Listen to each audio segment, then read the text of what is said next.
075 303 1566, 81333 for your text, starting the message with the word Somerset. It's all in honour of our next piece, because have you ever visited Wiltshire's world-famous huge stone clusters, or watched the actor Curly Fu in the Sherlock Holmes series?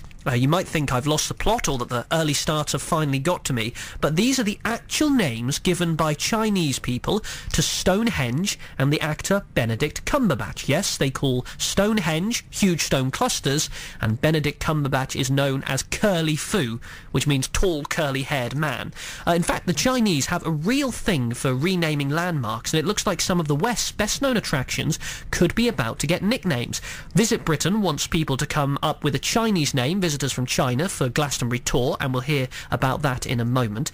But first, Kerry Allen, a China analyst at the BBC, has been telling us why some places end up getting different names. A lot of places in the UK, when they're translated into Chinese, are translated phonetically. So, for example, London is London, Manchester, Manchester, Glastonbury is Glastonbury.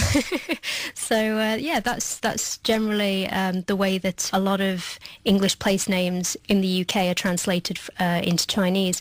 There are a few exceptions with places like Cambridge, for example, because with the word bridge, there's no sound in the Chinese language and with that many consonants together. So with Cambridge, this is translated Jianqiao, Jianqiao, which is, this is literally came, the first part of Cambridge, Jian came, and then Qiao is the word for bridge in Chinese.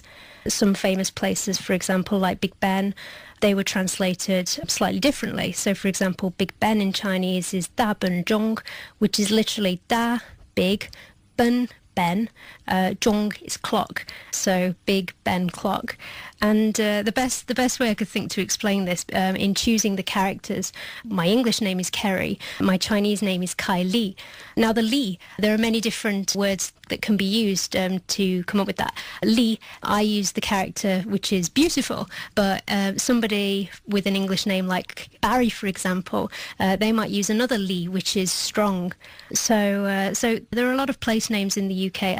There's the example of Buckingham Palace, which is Bai Jin Han, like Buckingham, and the characters that are used are Bai, which is white, Jin, which is gold, and then Han, which is like splendid, beautiful. So characters are used that often have a phonetic sound, but then there's a certain logic applied to them, which gives them a bit of background, a bit of meaning about what they are. So that's Kerry Allen, a China analyst at the BBC, and the Chinese nickname